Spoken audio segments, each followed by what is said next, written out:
It's been several weeks since the Forest and the Shawnee faced themselves inside the arena, and since then everybody figured that the Forest, being the proud race they are, would be gloating about their victory.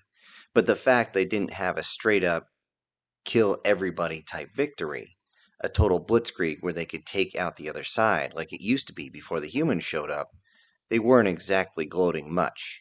They were grateful for the victory, but they couldn't say too much as they looked at their losses. After this, tensions between the two species seemed to get more and more tense. Everybody knew what was going on as both sides were continuing to argue about who had control of the system that they were fighting over, although thankfully they weren't exactly fighting yet. With this, Greknar was extremely worried.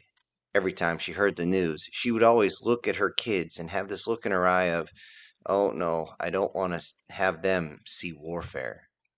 She's seen enough videos and had enough confrontations in her life to realize that it could be bad. It could be really bad. So she didn't want to have to deal with that at all. Larry, for all he could do, tried to comfort her as best he could. Not comfort her in a side way, hint hint, but no, simply tried to be the one thing he's not, a counselor. He always would say, "I'm trained for a lot of things, but a counselor's not one of them." The situation in the sector became very, very tense. Neither side was wanting to give up and just leave and allow the other to get it. This would give them extreme amounts of leverage when it came to resource procurement and sale. Nobody wanted to give up this type of financial incentive. And of course, neither side wanted to share. This all came down to the point that neither side actually trusted each other to not cross over the boundaries and start mining. It's the same as if somebody was trying to say, well, the oil under this land is mine, and somebody does a side drill about 45 degrees from several miles away. They can still get at the oil, but they're not officially on that land. It's a sneaky concept, but fairly common inside the galactic community. Because of this and the fact that everything was so rich with minerals, they believed that each side would be jockeying for position and trying to push each other out, almost like a couple of union bosses forcing each other to fight. Larry mentioned this once, along with something that happened in what they called the old United States, where a bunch of workers were fighting in their own union against a corrupt government and a corrupt boss. A lot of back and forth and back and forth, and eventually there was fighting. Eventually there was shooting. Unfortunately, when she looked into this, she didn't think it would end with simple 1, 2, 3 people down. No, she believed it would end up with several divisions falling. This was even more so apparent as several more military assets began to show up slowly over time. Nothing warping in a mass at all, no. Absolutely not. This would have raised tensions way too fast. But every once in a while, a corvette, a couple of frigates would show up, but nothing bigger than destroyer class. Nothing that would actually raise tensions all that high. But it seemed as though as soon as one of them brought in a frigate, one brought in a destroyer, and the other one brought in 2 corvettes, and the other one would bring in 2 frigates, and then someone would bring in an extra destroyer. And this kept escalating things. Thankfully, nothing of super large weapons was being brought in, and this brought just a little bit of ease with the tension. After a long, long day of instructing, Larry had sent his report over and was thinking about what had happened throughout the day. The Force and the Shawnee students were beginning to fight each other over some of the stupidest things. Sometimes they wouldn't even be looking in the same direction, or they'd simply pass each other in the hallway, and suddenly a fight would break out. One would give the other the side eye for some reason, and all of a sudden they're at each other's throats, literally. Though the Forest were much, much larger, there were much more Nishani around, which kind of evened everything out. Sort of. Thankfully, for this past few weeks, it was pretty rare to actually have a knockdown, drag-out fight. But now, it's getting worse. A lot worse. He not only had to break up fights, but throw several of the forest and Nishani against walls just to make them stop, getting a few hits in on himself in the process. Thankfully, nothing that would be super detrimental, but it was enough that made him lose control once and end up putting a fist through both the abdomens of a Nishani and a forest at the same time. Though he didn't exactly go through them by breaking the skin, it was enough that both of them had to be brought over to the aid station so that they could be taken care of. In fact, he had cracked the ribs on both of them, not even thinking about it. And now he was in trouble. He knew eventually the students' parents would be calling, and they sure did. Though, at least with this fight, when he presented the video of what had happened and how the fact that he had injured the students to keep them from killing each other was enough to get both sets of parents to back off, but they were not happy. Cindy would have helped, but unfortunately, she's not a fighter. Though she's still strong and is able to hold up on her own, the fact of the matter is her wings slow her down, especially in a confined space. She's actually dove in and told others to knock it off, but that's about as far as she goes. She doesn't actually know how to fight, hand to hand. I mean, for God's sakes, man, she's a doctor, not a fighter. Although because of that, there were more and more students not showing up for class. This made everyone nervous. It showed that there was more tensions going on. Some of the students either didn't want to get into a fight or didn't want to face off against the instructors. Even someone like the Vunshin were a little nervous to show up, as they kept getting caught up in it. Their long bodies would make it difficult for them to stay out of the fight, especially if they're trying to get past. And eventually, a few of them got caught up in it as well. Though they could actually fight quite well, considering the amount of appendages they have, they didn't want any piece of this. And because of this, Larry was worried. He was worried that the academy might end up getting shut down for a while until tensions subside. But he didn't want that. He wanted to set everybody up for success. That's what he was here to do. But what can he do about it? All he could do at that point was take a breath and hold his hands and wonder what he could do next. Eventually, he got a hold of Vince and ended up asking him how things were going on his end. As it turns out, tensions were getting very high, and it was showing because Vince was not allowed in certain meetings anymore. Usually, he was in several different tactical meetings, but now, nothing. They would actually stop him at the door, even threatening him with some sort of shock batons or actual lethal weapons to tell him to back off and stay out. He would look over at the chain of command, and they would simply shoot him a look that would confuse the hell out of Larry since he doesn't spend that time with unaltered Nishani. But it was a look that Larry understood. It was a look that said, "You're just not allowed in here, human." With that, Larry recommended that he leave and return to human space. Just, come on, man, just take the family and leave. Just get in one of your shuttles, get to your ship, and just leave. I gotta think about it. It's a big decision. I can't just go and just take him and pull him out of here without any notice. I gotta talk to the wife. Another voice on the line simply stepped in. So you don't have any additional information besides that? I mean, you're a military trainer, and Larry, you are married to a high lady. How do you both not have more information for us? Vince began to lose his temper at the idea, but Larry kept his calm head. Listen, you get what we have. That's it. I can't just squeeze blood from a rock here. It doesn't happen. All right? If you're disappointed, you're disappointed. But I can't go around start dipping into everybody's. Listen, buddy, you're the spook, not me. I'm an instructor. So is Vince. Well, I don't understand. We're not in your area. We're not part of that agency. What part of that don't you understand? The fact that we're even working with you is a sign of trust throughout humanity. Or would you rather we broke that trust? You don't have to be so snippy. Maybe I should call you Snips now. Do that, and I'll fly over there just to kick you in the balls. With that, the spook believed that he was getting what he needed, but he was still disappointed and eventually left the conversation. Both Larry and Vince would send additional reports pretty much every day whenever they got any information, but information itself was slow coming. As tensions increased across the board, many of the students' parents started to contact Larry. He would constantly send correspondence to let everybody know that he was keeping the peace as much as possible. However, the parents were not happy. They were always talking about withdrawing their students from the academy, even though it was extremely prestigious. It was actually the most prestigious one in all of neutral territories.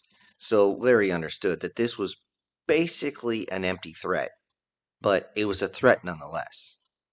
Larry would always try to call for peace and try to have the parents step in so that the kids would not be so arrogant, so aggressive, so stupid as to pick fights in the middle of school.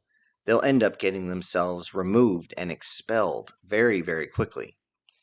The parents started snapping back at him eventually, saying that Larry should back only their kids and only their species. Larry, being the calm man he normally is, stated very plainly that he is a teacher, he is an instructor, and he is unbiased between the species.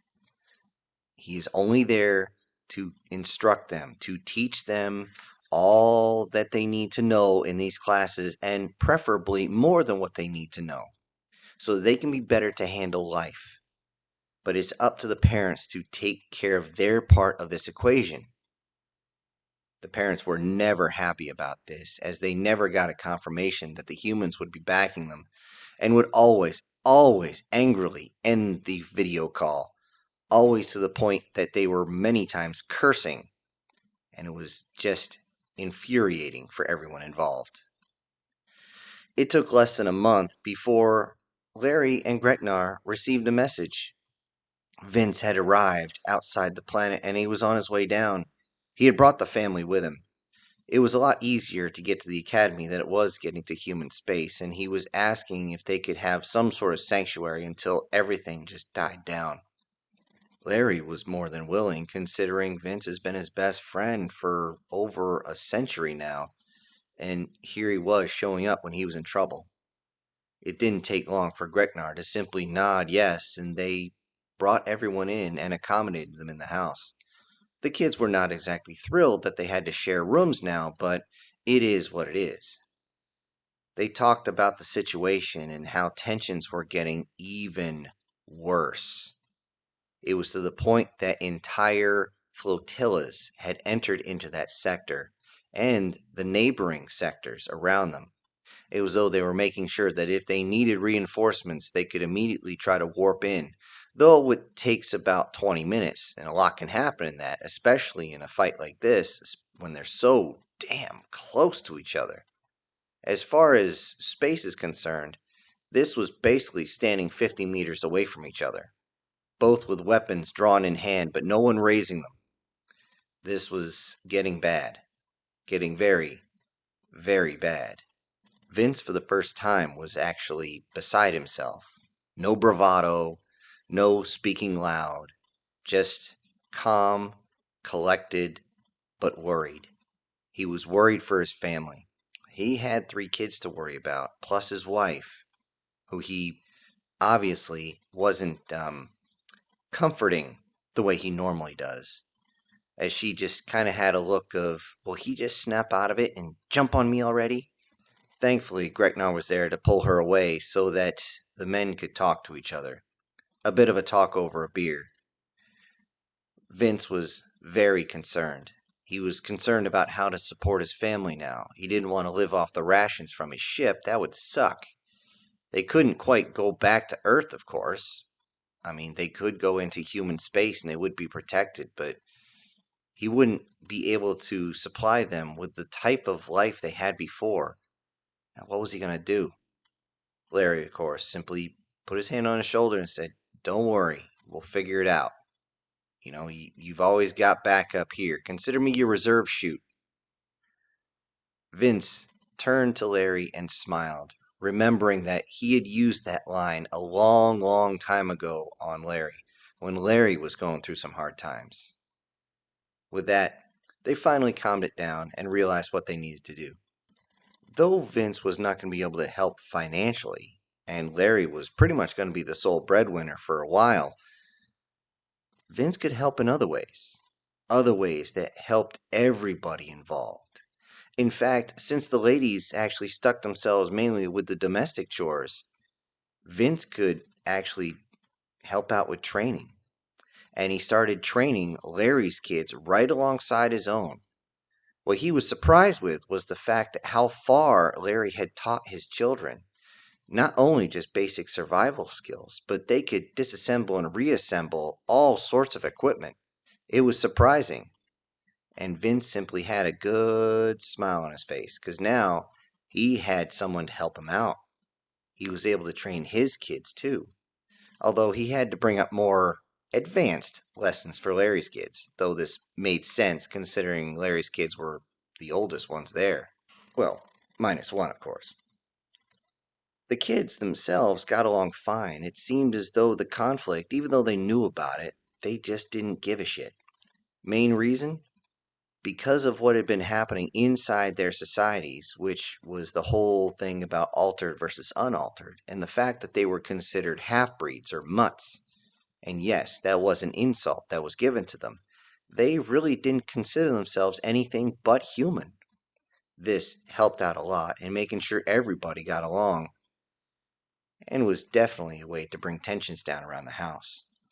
That being said, the tensions outside of that sector were getting higher by the day. Both Larry and Vince got a call from their friendly neighborhood Spectre and was told that massive fleets on both sides were moving into the contested system. Larry and Vince were asked to lead the group that was going to go and settle things. They were concerned and questioned, "Group?" They both looked at their data pads as the information started to cycle in. They started swiping through, making sure they were reading everything, and then they seemed to stop, both simultaneously looking closer, almost as though they were confused at what they were seeing, then turned at each other and grinned. Both of them had a predatory smile on their face, one that made the ladies nervous. But they realized that when the humans had this predatory grin, well, hang on to yourself, ladies. The guys are going to have to leave, but they're going to make sure that you're going to remember them when they're gone. The ladies were left to cover the children, but they were not left alone. They were left a bunch of weapons which they had been trained to use, along with one corvette each from their respective ships. Each of these were programmed specifically to go straight into human territory. Do not pass go. Do not collect $200. The AI was there and would simply make sure everybody was buckled in, and it would go as fast as possible. The jump drive it had was strong, but it needed to make very small jumps. It would take much longer, and they would have to cool down the engines in between jumps, which would make them vulnerable. Not only that, but they were worried that their ladies were going to be somehow stopped from entering their corvettes, their shuttles. So for additional protection, the chief was there, along with Vince's version of that. They had backup as well. Several other of their own androids were there, all of them ready to protect the families. All of them giving orders specifically. The family will survive. They will get into these corvettes. No matter what you have to do, they will get there.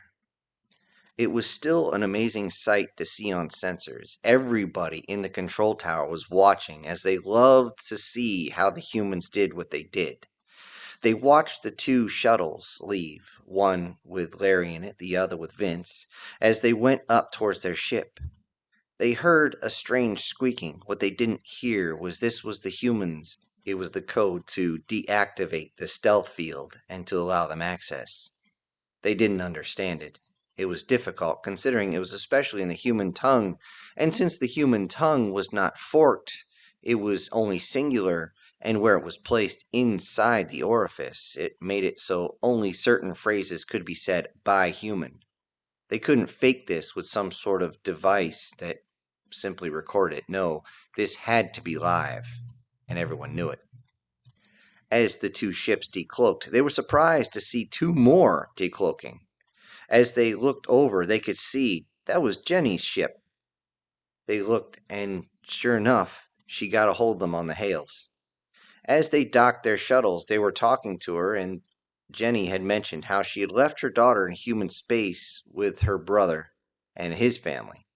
They were not going to join this little conflict, but she had a vested interest in making sure that nothing happened. Nothing was going to spill over and risk her family. Along with that, they were surprised to see another ship. This was going to be Jenny's other brother, Noah. He brought his own ship. His ship looked very similar to Vince's and Larry's. Vince and Larry both had theirs set up more for combat than it was for comfort. This was fine by them. Noah himself seemed to be just a regular guy. Tall, blonde, blue-eyed, and of course, everyone was looking to make sure that he was actually a blood relative of Jenny, which turned out to be true.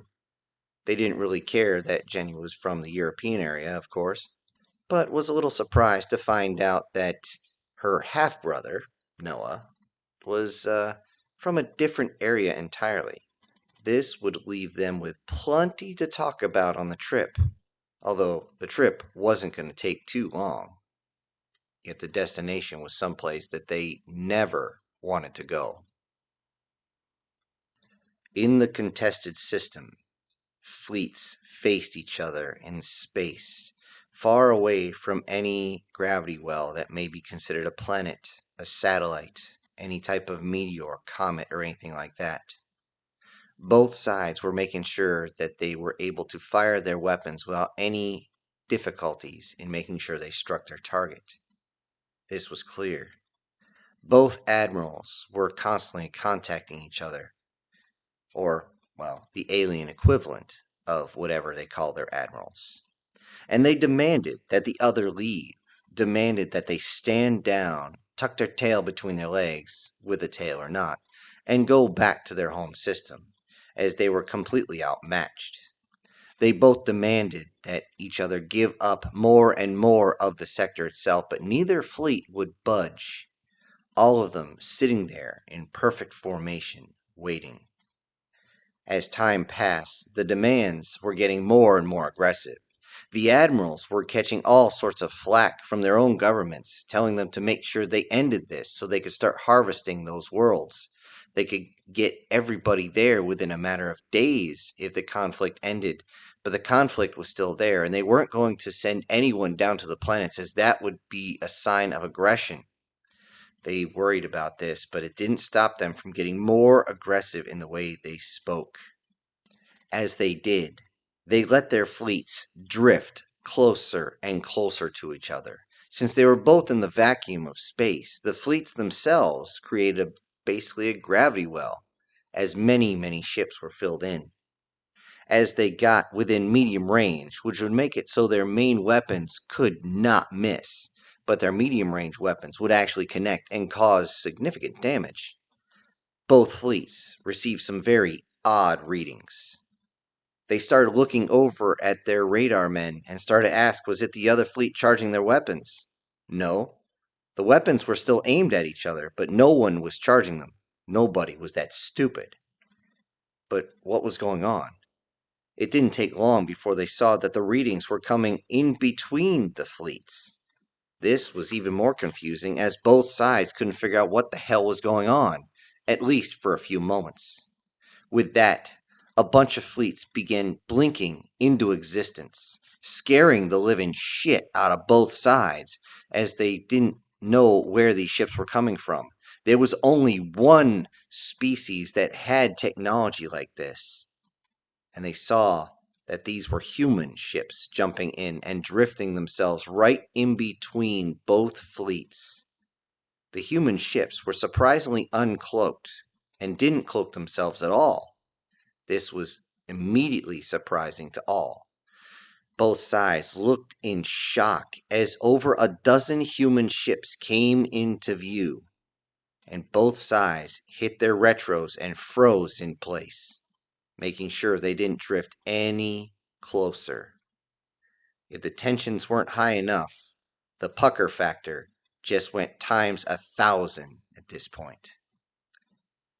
As the ships continue to blink in, Larry sends out a hail to each of the ships.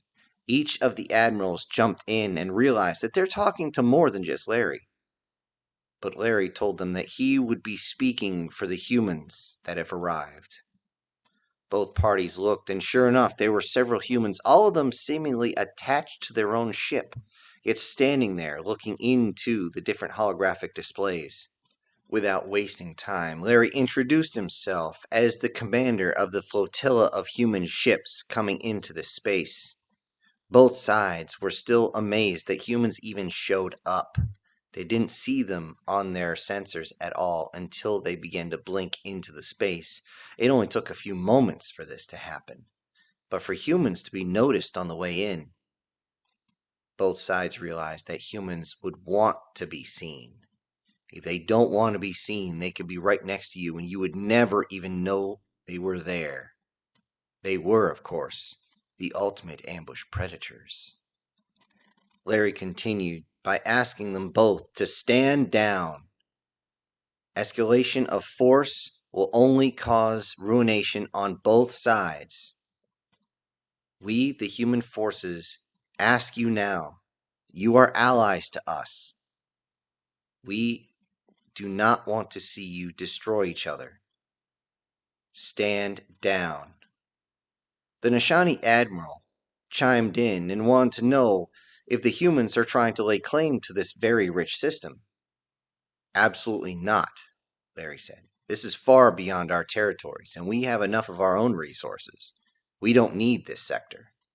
The Forced Admiral jumped in over the Nishani and wanted to know why that they should obey the order to stand down, why they were demanding that both sides turn their ships around and leave. It's not an order, Larry said. It's a request. Both of you are friends of ours. We don't want to see you fight. We are requesting that you stand down. Both the Nishani and the Forced were clearly confused as more human ships continued to blink in, numbering now well over 25. Each of the ships could be considered by other species to be somewhere around cruiser class or even battleship class. But these were not human battleships. Larry even said so. Please understand that we are not here to wage a war against you. If we were, we would bring in our actual battleships. These are personal craft of ours. This, of course, made both the Forced and Nishani shiver at the idea of this, as the human ships were known to be very, very powerful and very dangerous. Larry continued to try and calm things down and make both sides come to the negotiation table, but then the Admiral started to demand that the humans choose a side, to fight alongside them and force the other to surrender and to leave. As they talk, the humans are looking across the fleets. The humans being hooked into their ships, linking in with the AI, began to notice something. Many of the ships on both sides were Celtipsian design. It was suddenly apparent. The Celtipsian wanted to make money. They wanted to be able to weaken the forces that had kicked their ass so thoroughly. They wanted to be able to force the other side into submission. If they couldn't do it militarily, well, there's other options. With this, Larry jumped in and demanded that both sides be quiet as he asked a question. Tell me, admirals, who was the ones that told you about this rich system here? With that, both of them seemed to pause and kind of ponder the question, but Larry didn't give them time. Could it have been the Celtipsian told you about this? both of you, around the same time, which is why you noticed this. This was a neutral zone. This wasn't even covered. Why it wasn't even harvested yet, we don't know. Maybe because it was considered a neutral zone between the Celtipsian and the Zeknekel. But I don't know. All I know is this. We, as humanity, as humans, have chosen a side. It's neither side. If you want to go and kill each other, that's fine. But we will not be dragged into a foreign war. You go against our borders, you know what's going to happen. But we are not going to choose a side between our two friends. We want you to be peaceful. We want you to come to the table. We want you to negotiate, but we are not going to force you. If you insist on fighting, you can fight each other. You can kill each other for all we give a shit. But if you decide to do that, you will not get any reinforcement from us. If you try to hold one of our humans inside your territory, we're going to come and get them. And heaven help those who get between us and our brethren. He let that stew for a moment before he continued. If you two still insist on killing each other, we're not going to stop you. Just know that our human compatriots are going to leave. We'll come back, we'll pick up the pieces, we'll bandage up what's left of you after you weaken each other to the point that the ones who are tricking you into fighting can simply walk into your territory and take entire systems. But we will not fight in your war. We will not be pulled into someone else's war ever again. We have learned this lesson the hard way many, many times. We will not do it again. No more will we ever be suckered in like that. No more will we be part of a genocide. And no more do we have anything to say. With that, Larry cut communications, and within a few moments the rest of the humans did, leaving the Admiral simply connected to each other as they looked at each other confused. With that, the human ships began to move. Their own helmsmen started to worry that they would have to move the ships, but as the human ships began to turn, they began to simply blink out of existence. It was strange. There was a sudden burst of energy, and then suddenly there was a quick flash of light, and then it was gone. Just gone. As the human ships headed back towards their own territory, Jen got on the comms and asked Noah, Larry, and Vince, "So, do you guys think they'll listen?" Both Noah and Vince were quiet, but Larry piped up and said, "What sounds better? I think or I hope?"